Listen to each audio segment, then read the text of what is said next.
E aí, meu irmão, continuemos o nosso estudo sobre o plano redentivo de Deus, aquele estabelecido antes do fundamento da terra. Comecemos com uma oração. Querido Deus, Pai, nós te agradecemos este momento. Enche-nos, Pai, da tua sabedoria, de revelação, que cada pessoa que escutar esse vídeo, Pai, possa ser também contaminado, Pai, pela grandeza do teu plano redentivo.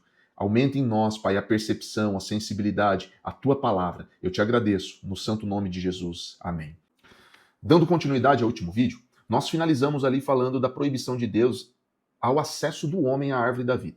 Para que a gente compreenda o porquê Deus fez isso, nós temos que ver o próprio Gênesis 3, ali onde ele diz, o homem se tornou semelhante a nós. Por quê? Porque ele teve acesso ao conhecimento do bem e do mal. Mas agora nós precisamos romper o acesso à árvore da vida, porque senão ele não morrerá.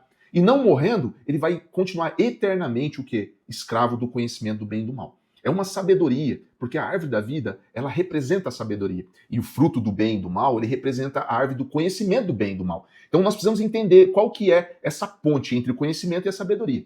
Interessante que a palavra fala em vários textos, e nós vamos aqui construindo nos diversos vídeos que nós vamos fazer, o que isso é estabelecido na palavra de Deus. Por quê? Conhecimento é a letra, é aquilo que a gente adquire. Por exemplo, eu leio um livro completo. Esse livro ele traz muitas informações e traz conhecimento. Mas sem o entendimento do sentido, do propósito que foi feito aquele livro, eu posso talvez compreender ele equivocadamente. Eu posso fazer das escrituras sagradas um manual, uma ferramenta de benefício próprio, assim como muitos fazem. A sã doutrina, ela é sã, ela tem sabedoria e ela é plena, mas as outras são desequilibradas. E por isso que muitas pessoas, distorcendo os textos, sem o entendimento do Espírito Santo, ele gera uma sabedoria humana. E essa sabedoria humana, ela é nefasta por quê? Porque ela consegue controlar, manipular, ela consegue levar as pessoas a adquirir aquilo que ela quer em prol de si própria, e não no entendimento do Espírito Santo para que se leve a sabedoria de Deus. Tudo aquilo que foi criado por Deus, o homem adquiriu e transformou isso em benefício próprio. Por isso que a imortalidade é algo que realmente o homem sempre almeja, né? Você vê todos esses cientistas, os poderosos do mundo, eles sempre caminham nessa direção. Mas partindo literalmente aqui para a visão e para a consciência do que é sabedoria divina, nós vamos para textos, tá? Jorge, como hoje o plano divino leva a pessoa do conhecimento para a sabedoria? A sabedoria nos dá plena capacidade de escolher sermos filhos de Deus ou rebeldes. Por quê? Porque todos foram gerados e criados para se tornar filho de Deus, mas muitos rejeitam. Eles entram em rebelião contra a vontade divina. E tá tudo bem, Deus ele não impõe nada. Por isso que ele está gerando em nós conhecimento, para que através do entendimento, da revelação do Espírito, nós cheguemos à plena sabedoria. E essa sabedoria nos dá a capacidade de ensinar aos nossos irmãos aquilo que é o verdadeiro propósito de tudo que Deus fez, do plano divino, a reconciliação. Meu irmão, ali eu quero levar vocês a dois textos, tá? Que seria Provérbios 3 e Isaías 11. Quando eu li Provérbios 3, eu comecei a numerar esse texto. Porque eu falei assim, nossa, parece algo que são ordens de Deus, são diretrizes de Deus. E eu fiquei instigado e foi 1, 2. Então, partindo daqui, eu quero ler com vocês o Provérbios 3. Ó. Meu filho, não se esqueça de minhas instruções, guarde meus mandamentos em seu coração. Olha só, aqui é como se fosse uma diretriz, um mandamento, né? Se assim fizer, viverá muitos anos e sua vida será cheia de paz. Opa, aqui é uma consequência de viver os mandamentos e as instruções de Deus. Esse é o ponto 1. Ponto 2. Não permita que a bondade e a lealdade o abandonem.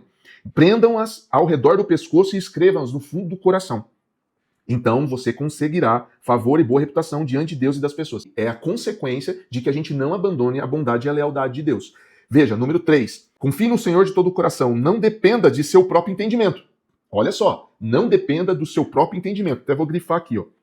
Não dependa do seu próprio entendimento. Porque essa é a consequência. Você realmente confiando no Senhor de todo o coração, você deve fugir do seu próprio entendimento. E você vê que isso vai relacionar com o que eu estava falando. O próprio entendimento, ele é o quê? Fora do entendimento da sabedoria de Deus, do entendimento do Espírito. Veja, número 4. Busque a vontade dele em tudo que fizer, e ele mostrará o caminho que deve seguir. A consequência de buscar a vontade de Deus é justamente ser conduzido no caminho que ele quer para nós, né? 5. Não se impressione com sua própria sabedoria. Olha só.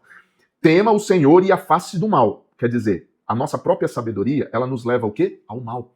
A consequência disso. Então você terá saúde para o corpo e força para os ossos. Veja só, meu irmão, como isso aqui é físico também. Número 6. Honre o Senhor com suas riquezas e com a melhor parte de tudo que produzir. Nossa, que diretriz. Aqui nós não estamos falando de dízimo. Você está entendendo como estamos equivocados naquilo que é dito nas instituições religiosas? E olha a consequência. Então seus celeiros se encherão de cereais e seus tonéis transbordarão de vinho. Aqui nós não estamos falando de uma troca, meu irmão. Nós estamos falando de uma consequência para aquilo que você faz em honra ao Senhor, em favor do plano eterno dele. Isso aqui é responsabilidade. Isso aqui não tem a ver com uma obrigação. Não estamos falando aqui de um direito recebido através de uma honra ao Senhor. Por quê? Porque senão seria uma lei, meu irmão. Isso aqui seria um ato de corrupção passiva. Eu te entrego e agora eu sou digno e agora eu tenho direito de receber aquilo que eu acho que mereço. E com Deus não está se falando disso. Nós estamos falando aqui da sabedoria, daquilo que o nosso coração transborda na vontade dele. Esse era o número 6. Veja o número 7. Meu filho, não rejeite a disciplina do Senhor. Não desanime quando ele corrigir. Não desanime, meu irmão.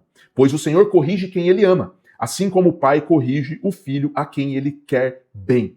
E olha só, meu irmão, esse é o número 7. Quando eu pensei nisso, eu falei assim, meu Deus, isso aqui direciona-se aos 7 Espíritos de Deus. E aí nós vamos a Isaías 11. Mas antes disso, deixa eu só ler mais um trechinho aqui de Provérbios 3. Feliz é a pessoa que encontra sabedoria, aquele que adquire entendimento. Meu irmão, de novo ele está falando. A sabedoria, ela é encontrada através do quê? De quem adquire entendimento. Pois a sabedoria dá mais lucro que a prata e rende mais que o ouro. A sabedoria vale muito mais que rubis. Nada do que você deseja se comparará a ela. Vamos aqui para Isaías 11 para a gente entender os 7 Espíritos de Deus e essas 7 diretrizes nas quais eu acabei de dizer para você de Provérbios 3. Número 1, o Espírito do Senhor. Lembra qual que foi a diretriz de Provérbios 3:1? Guarde os mandamentos do seu coração. Então, o Espírito do Senhor nos dá a capacidade de cumprir as justas exigências da lei. Lembra o que é dito lá em Romanos? Então, o Espírito do Senhor, que é o primeiro Espírito falado em Isaías 11, ele nos dá a capacidade de guardar os mandamentos em nosso coração. Número 2, Espírito de sabedoria. Qual que era a diretriz de Provérbios? Não permita que a bondade e a lealdade o abandone. Então, a sabedoria nos traz o quê? Essa percepção de bondade e lealdade, de se manter nesse lugar.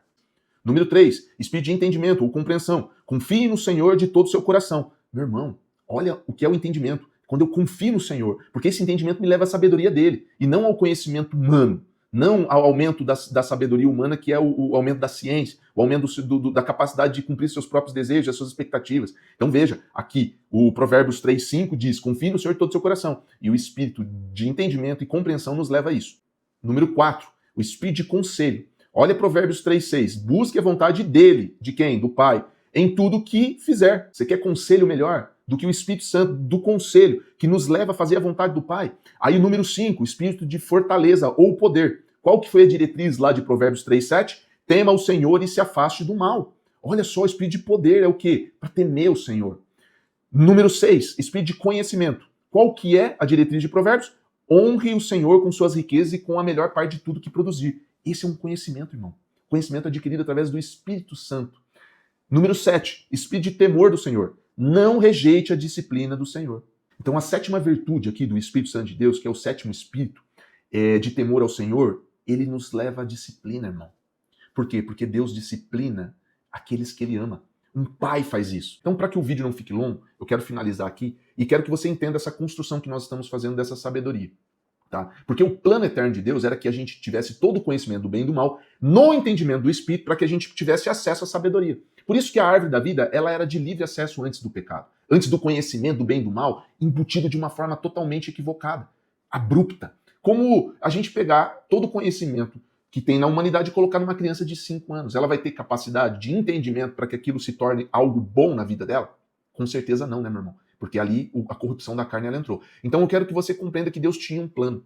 E esse plano não foi um plano B, mas sim que o conhecimento do bem e do mal ele deveria ser acessado pelo homem.